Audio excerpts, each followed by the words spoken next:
ಮೀಸಲಾತಿ ಬಗ್ಗೆ ಮಾತನಾಡದ ಎಂಎಲ್ಎಗಳಿಗೆ ಮಾತನಾಡದ ಎಂಎಲ್ಎಗಳಿಗೆ ಮೀಸಲಾತಿಯನ್ನು ಮಾತನಾಡದ ಸದನದಲ್ಲಿ ಎಂಎಲ್ಎಗಳಿಗೆ ಮಾದಿಗ ಸಮಾಜಕ್ಕೆ ದ್ರೋಹ ಮಾಡುತ್ತಿರುವ ಕಾಂಗ್ರೆಸ್ ಸರ್ಕಾರಕ್ಕೆ ಅನ್ಯಾಯ ಮಾಡುತ್ತಿರುವ ಕಾಂಗ್ರೆಸ್ ಸರ್ಕಾರಕ್ಕೆ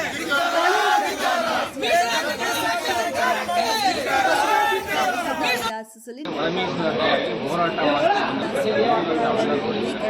ನಮಗೆ ಎಷ್ಟು ಅನ್ಯಾಯ ಆಗಿದೆ ಅಂದರೆ ಈಗ ಉದಾಹರಣೆಗೆ 54,000 ಹುದ್ದೆಗಳನ್ನು ನೇಮಕಾತಿ ಮಾಡ್ತಂತೆ ಅಂತ ಸರ್ಕಾರ ಹೇಳಿದೆ. ಅದರ ಅಂಕಿಅಂಶದ ಪ್ರಕಾರ ನಮಗೆ 3,750 ಹುದ್ದೆಗಳು ಸಿಕ್ಕಿತ್ತು.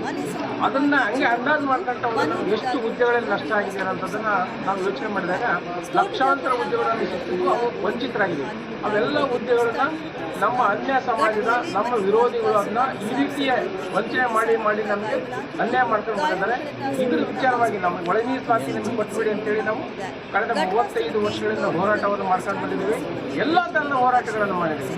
ಈಗ ಫೈನಲ್ ಆಗಿ ರಾಜ್ಯಪಾಲ ಅಂಕಿತ ಬೇಕಾಗಿತ್ತು, ಸುಪ್ರೀಂ ಕೋರ್ಟ್ ಆರ್ಡರ್ ಆಯಿತು, ಎಲ್ಲ ಆಯಿತು. ಇವರು ಅಧಿವೇಶನ ಮತದಲ್ಲಿ ಬಿಟ್ಟು ಪಾಸ್ ಮಾಡ್ತೀವಿ ಅಂತ ಹೇಳಿದ್ರು. ಎಲ್ಲ ಮೋಸ ಮಾಡ್ಕೊಂಡು ಕೊನೆ ದಿವಸ ಮೊನ್ನೆ ಒಳ ಮೀಸಲಾತಿ ಇಲ್ಲ, ಹಳೆ ರಾಷ್ಟ್ರ ಪ್ರಕಾರ ಮೆಂಟಲ್ ಅಧಿಕ ನೇಮಕಾತಿ ಮಾಡ್ಕೊಳ್ತೀವಿ ಅಂತ ಹೇಳಿ ನಮಗೆ ನಮ್ಮ ಮಾದಿಗ ಸಮಾಜದ ಪೆಟ್ಟಿಗೆ ಶವ ಮಳೆ ಹೊಡೆದಾರೆ ಅಂತೇಳಿ ಬಯಸಿದೆ.